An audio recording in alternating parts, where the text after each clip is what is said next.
ससर ने मजबूती से मुझे पकड़ा हुआ था। मेरी टांगें अब ससर के कंधों पर थी। ससर ने अपना मोटा मेरी बल्ली पर रगड़ना शुरू किया और अपने होंठों से मेरे नुपल चूसने लगे। मेरी बल्ली अब गर्म हो गई थी और मीर इनाम जरनाब है और मैं पाकिस्तान के एक छोटे से गांव में रहती हूँ। मेरी ज़िंदगी बहुत सादा और गरीब ख़ानदान में गुजरी। मेरी माँ के सिवा दुनिया में मेरा कोई और सहारा नहीं था। जब मेरी शादी हुई तो माँ सिर्फ इस शर्त पर राज़ी हुई कि वो भी मेरे साथ ससुराल आ जाएंगी। शादी के बाद ये घर मेरा नया घर बन गया जहाँ सिर्फ 3 अफराद थे, मेरी सास, ससर और मेरा शौहर फरमान। फरमान एक अच्छा और मेहनती लड़का था। शादी के चंद माह बाद ही एक अफसोसनाक हादसे में फरमान का इंतकाल हो गया। ये मेरे लिए बहुत बड़ा सदमा था।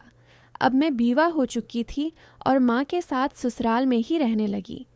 पछला घर बीच कर ही शादी हुई थी, इसलिए वापस जाने का कोई रास्ता नहीं था। फरमान के जाने के बाद घर के हालात बदल गए। मेरे ससर की उम्र तकरीबन 50 साल के करीब थी। इनकी पहली बीवी का कई साल पहले इंतकाल हो चुका था। फरमान की वफ़ात से पहले ही उन्होंने दूसरी शादी कर ली थी। अब जब मैं बीवा होकर वापस आई तो नई सास को देखकर हैरान रह गई। वो एक जवान औरत थी, मगर हर सुबह रोती हुई नज़र आती।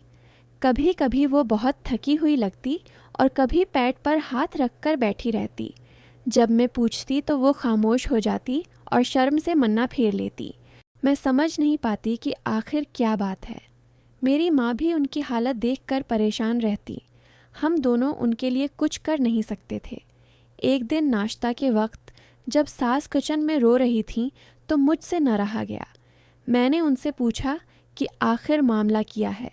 सास ने आंखें पूंछते हुए कहा कि तुम भी शादीशुदा हो, तुम्हें भी ज़िंदगी के कुछ तजर्बात हैं, मगर मेरी हालत देख लो। तुम्हारे ससर इस उम्र में भी इतनी ताकत रखते हैं कि मुझसे बर्दाश्त नहीं होता। इनकी बात सुनकर मैं शर्मिंदा हो गई। मेरे शौहर के साथ तो ऐसा कभी नहीं हुआ था। फरमान जवान था, मगर हफ्ते में 1-2 बार से ज़्यादा करीब नहीं आता था और थक जाता था। मगर ससर रोज़ाना सास को परेशान करते थे। ये सुनकर मैं हैरान थी कि 50 साल की उम्र में भी इतनी ताकत कैसे हो सकती है। ससर दबला पतला शख्स था। इस दिन के बाद मैंने सास से कोई सवाल नहीं किया। 10 दिन तक खामोशी से उनकी हालत देखती रही और दिल ही दिल में हैरान होती रही। एक रात जब मुझे नींद नहीं आ रही थी तो मैं कमरे से बाहर निकली। बला इरादा ही ससर के कमरे के करीब पहुंच गई। दरवाजे से आती आवाज़ें सुनकर मैं शर्म से पानी पानी हो गई। सास गुस्से में ससर से कह रही थीं कि आपने मेरा जीना मुश्किल कर दिया है, कुछ शर्म करो। मुझे लगा था कि चंद दिन की बात होगी, मगर आपका दम ख़त्म ही नहीं होता। अब मुझसे बर्दाश्त नहीं होता, छोड़ दें मुझे। ससर नर्म लहजे में कह रहे थे कि अभी तो रात का आगाज़ है। मैं तुमसे बहुत मोहब्बत करता हूँ जो ज़िंदगी भर ख़त्म नहीं होगी। कुछ देर खामोशी के बाद सास की सस्कियाँ सुनाई देने लगीं। मैं समझ गई कि अंदर क्या हो रहा है। शर्म के मारे वापस लौट आई। इस रात के बाद मुझे यकीन हो गया कि सास ठीक कहती हैं। ससर वाकई सेहतमंद थे। मैंने फ़ैसला किया कि ये मियाँ बीवी का ज़ाती मामला है, इसलिए मैंने सास की तरफ से आंखें बंद कर लीं। मगर 1 माह बाद एक सुबह मेरी सेहतमंद सास रोती हुई कमरे से निकलें।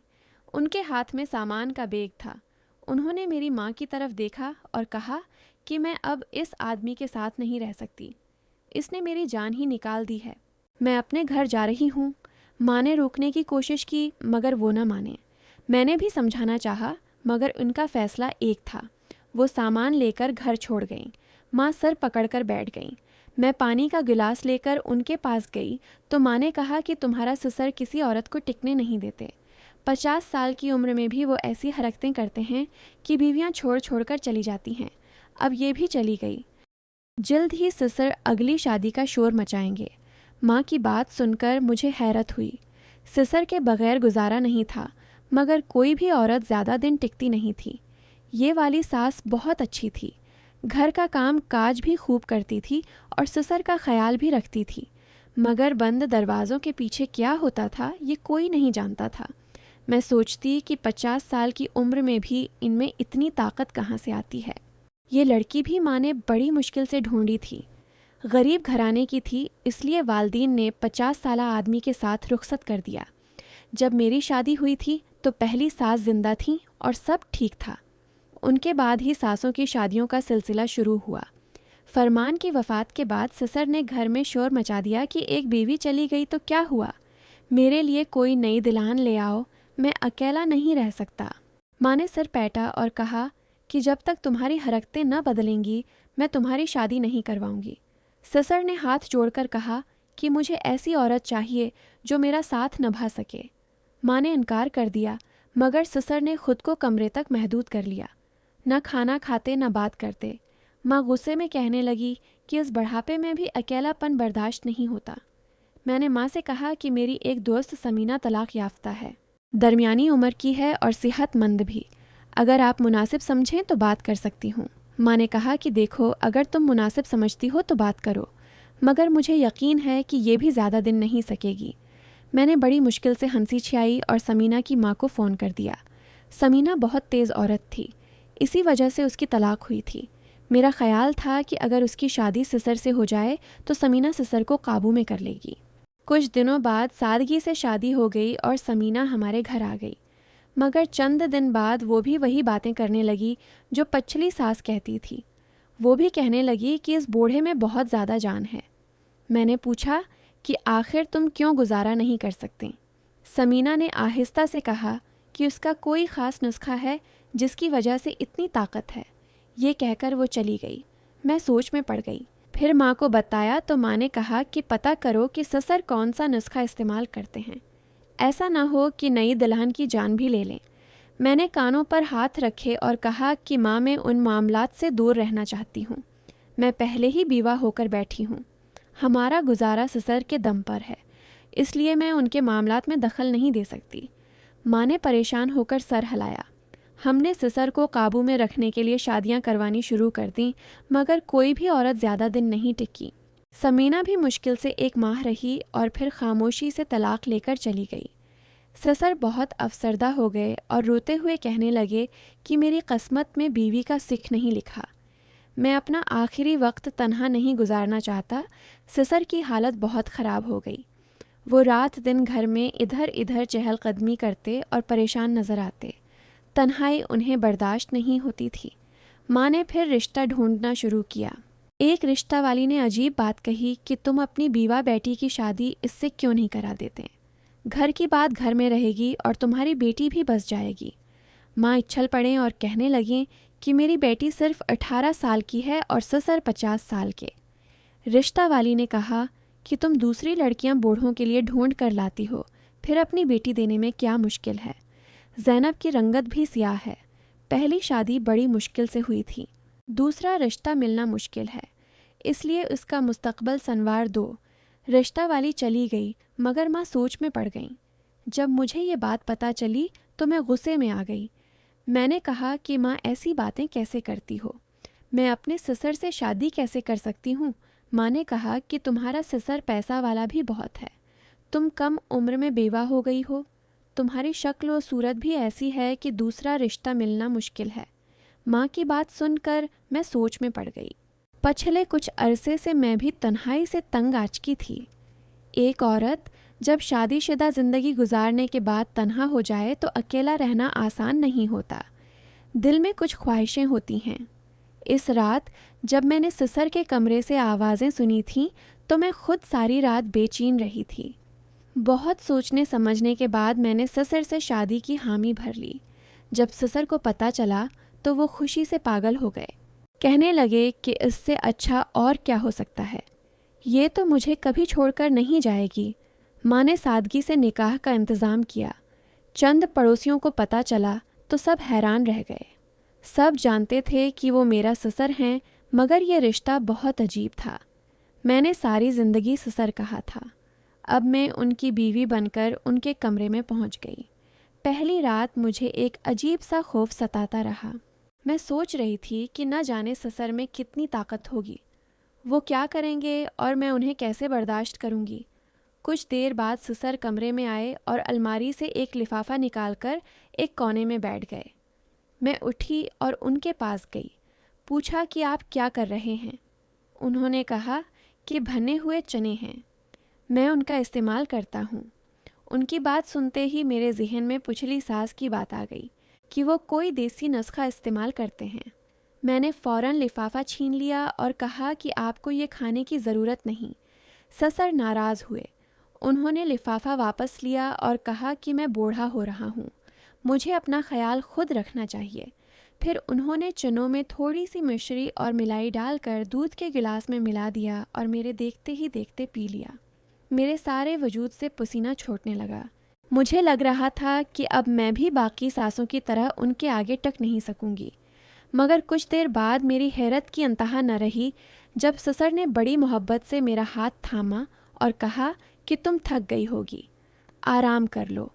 उन्होंने मेरे साथ कोई ज़ोर ज़बरदस्ती नहीं की और न ही कोई रिश्ता कायम किया, बल्कि मेरी थकन का एहसास करके मुझे सोने दिया।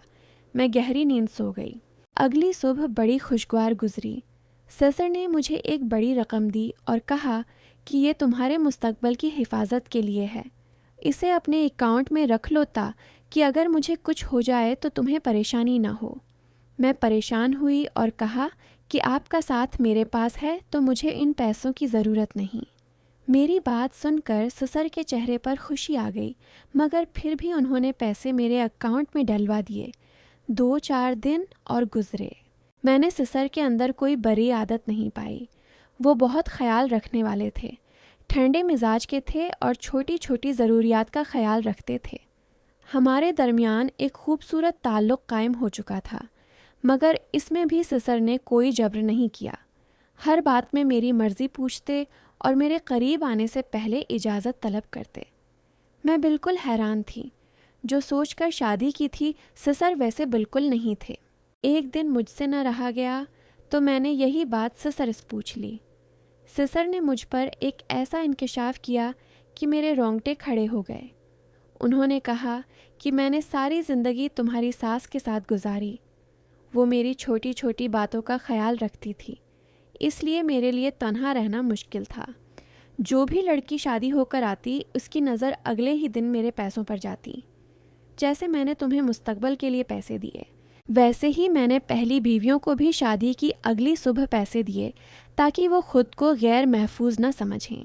मगर पैसा देखकर इनकी नीयत बदल गई। उन्होंने कुछ दिनों बाद ज़्यादा पैसा लेकर तलाक लेना मुनासिब समझा। वो मुझे इतना परेशान कर देते कि मैं उन्हें छोड़ने पर मजबूर हो जाता। फिर वो खुद ही किसी बहाने से मुझे छोड़ जाते। मैं उन्हें दोबारा लाने की बात नहीं करता, क्योंकि ऐसी औरत को मैं दोबारा क्यों अपने साथ बसाना चाहता जो पहले ही पैसों के खातिर मेरे साथ जड़ी थी। मैं यही सोचकर शादियां करता चला गया कि एक न एक दिन मुझे कोई अच्छी और नेक बीवी मिल जाएगी जो मेरी दौलत से नहीं बल्कि मुझसे प्यार करेगी। मगर ऐसा ना हो सका। जब तुम मेरी ज़िंदगी में आए तो तुमने बिल्कुल अपनी पहली सास की तरह मेरा ख्याल रखना शुरू कर दिया। मैंने देखा कि तुम्हारे अंदर पैसे की होश बिल्कुल नहीं थी। मैंने तुम्हें भी आजमाया, मगर जब तुमने पैसे लेने से इनकार कर दिया तो मेरी खुशी की इंतहा न रही। मैं समझ गया कि अब मेरी आने वाली ज़िंदगी सुकून से गुजरेगी। तुम उम्र में मुझसे बहुत छोटी हो, मगर तुमने हर तरह से मेरा ख्याल रखकर ये साबित कर दिया कि मियाँ बीवी के रिश्ते में उम्र कोई मानी नहीं रखती। ससुर की बातों पर मैं हैरान रह गई। फिर मैंने पूछा कि आप चने और मिश्री क्यों खाते हैं। उन्होंने मुस्कुराकर कहा कि ये बड़ा ताकतवर नुस्खा है, इससे आँखें और दिल की शरियानें मजबूत होती हैं। मगर मैं ये हिकमत सिर्फ़ अपनी आँखों के लिए इस्तेमाल करता हूँ। वक्त के साथ मेरी आँखें कमज़ोर हो रही थीं, इसलिए रोज़ाना इसका इस्तेमाल करता हूँ। ससुर की बात सुनकर मेरे चेहरे पर मुस्कुराहट आ गई। अब मैं जान गई थी कि जो औरतें तलाक लेकर भागी थीं, वो सब ससुर का बहुत सारा पैसा लौट कर गई थीं। मेरी माँ भी ससुर के पैसों की वजह से घर में रखी हुई थी।